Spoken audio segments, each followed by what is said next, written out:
Gracias. La actividad académica de hoy para el Servicio de Gastroenterología es de la Universidad Nacional de Colombia. Es un club de revistas muy útil para la formación de todos los residentes y rotantes en el servicio de la universidad.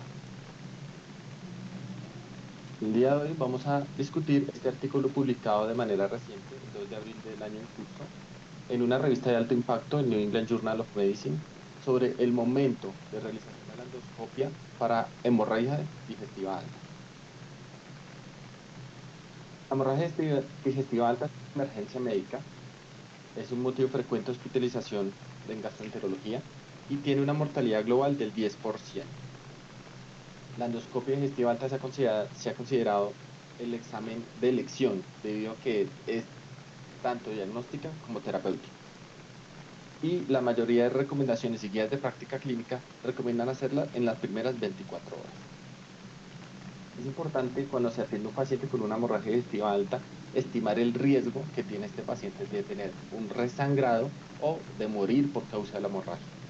Para esto, se han propuesto diversos métodos, pero el más útil y validado es el puntaje de Glasgow-Blatchford, el cual brinda un adecuado rendimiento para discriminar a estos pacientes. No es claro en la actualidad si una endoscopia digestiva alta realizada de manera urgente es útil en pacientes con alto riesgo, debido a que no hay claridad del beneficio clínico en estos pacientes.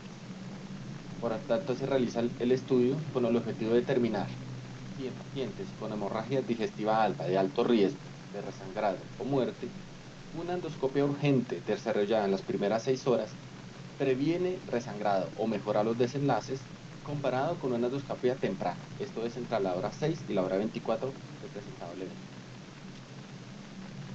El estudio es un ensayo clínico aleatorizado controlado de etiqueta abierta, aprobado por el Comité de Ética del Hospital de China donde fue desarrollado y por la Universidad China de Hong Kong. Los reportes de eventos adversos se aseguraron de ser reportados en las primeras 24 horas. Se incluyeron pacientes que tuvieran hematemesis, melena o ambos, que que acudieran a urgencias por causa de la hemorragia o estuvieran hospitalizados por cualquier otra causa y presentaran la hemorragia durante la hospitalización, que tuvieran alto riesgo de resangrado o muerte, y para definir el alto riesgo usaron la escala de Glasgow-Blatchford con un punto de corte de 12 puntos. Todos los pacientes deberían tener consentimiento informado.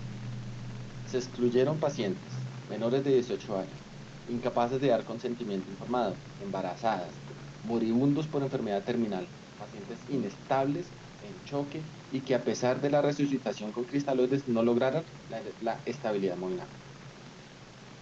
Se realizó una aleatorización a los dos brazos usando un software para asegurar una aleatorización correcta uno a uno.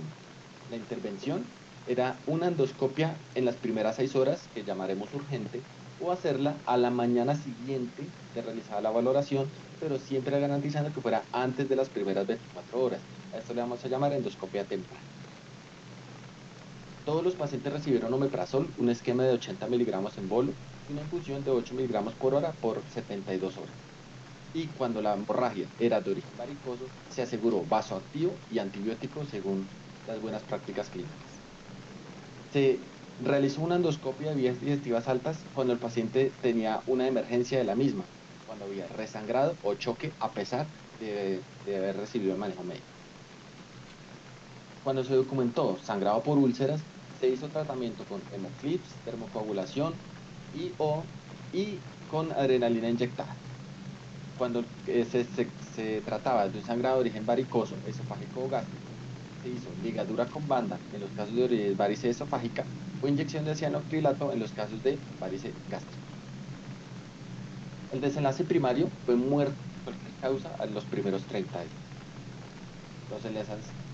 Los desenlaces secundarios fueron necesidad de tratamiento endoscópico, sangrado persistente o resangrado, estancia hospitalaria, estancia en UCI, tratamiento endoscópico posterior, cirugía de urgencia, embolización angiográfica, necesidad de transfusión, eventos adversos a 30 días.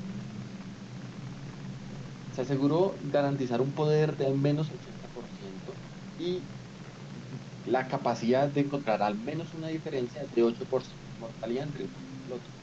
El nivel alfa necesario era 5% y con estas variables se determinó que el tamaño muestral necesario eran 258 pacientes por grupo.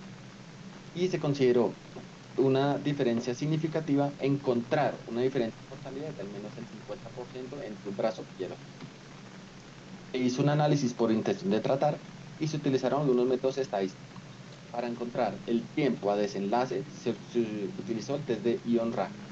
Para determinar los hazard ratio, se usó la regresión de Cox, con intervalos de confianza 95%. Para encontrar diferencias de los desenlaces secundarios entre los grupos, se utilizó chi cuadrado. Y se consideró una significancia estadística, una P menor a 0.025. Este es el cursor del estudio.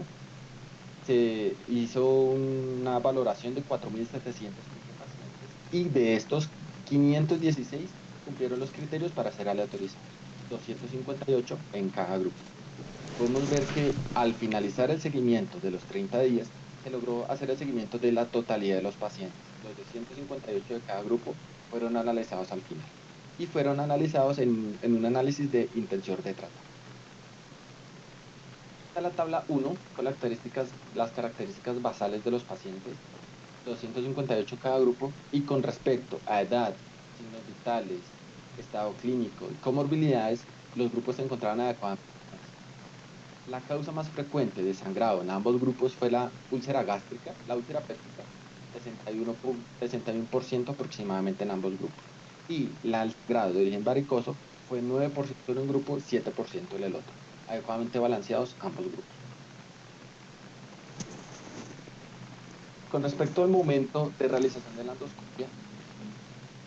endoscopia fue realizada en el grupo de endoscopia urgente, que eran las primeras 6 horas, se hizo aproximadamente a las 9.9 horas desde el momento de llegada del paciente hasta la realización de la endoscopia. En el grupo de endoscopia temprana, el promedio de tiempo fue 24.7 horas.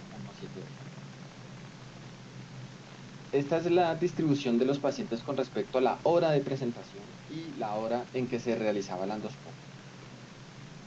Encontrando que el 97%, o sea, más del 95% de los pacientes de endoscopia adjudicados al grupo de endoscopia temprana se realizó en las primeras 6 horas.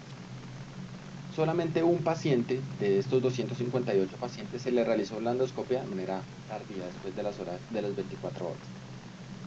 Y la mayoría de los pacientes que estaban en el grupo de endoscopia temprana se le realizó la endoscopia en las primeras 24 horas.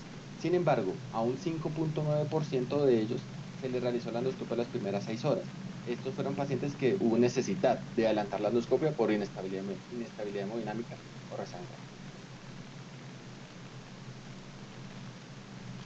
Entonces, importante aclarar que en el estudio se utilizaba el tiempo el momento en que era valorado por gastroenterología para realizar la endoscopia. Pero la variable tal vez más importante es el momento en que llega el paciente a la institución y se realiza la endoscopia. 9,9 horas contra 24.7 horas. Esta es la tabla de desenlaces. Desenlace primario era mortalidad a los 30 días. Vemos que no se encontró diferencia. La mortalidad fue similar en ambos grupos, 8,9% en la endoscopia urgente, 6,6% en la endoscopia temprana, con una diferencia que no tiene significancia estadística. Sin embargo, en los desenlaces secundarios hubo un desenlace que tuvo una diferencia significativa, y era la necesidad de administrar tratamiento endoscópico durante la primera endoscopia, encontrando que los pacientes que la hacían de endoscopia urgente, el 60% de ellos requerían terapia endoscópica, mientras que en la endoscopia temprana, el 48% de ellos, con un RR de 1.24, que si bien es marginal, alcanza a tener significancia estadística. El resto de desenlaces no tuvieron diferencias estadísticamente significativas. En pacientes con hemorragia digestiva alta, estables, vemos que se excluyeron pacientes en choque, pacientes con inestabilidad hemodinámica, que tendrían alto riesgo de resangrado o muerte, ello dado por un Glasgow-Blatchford mayor a 12 puntos. La endoscopia urgente, comparado con la endoscopia temprana, no demostró reducir la mortalidad. Muchas gracias.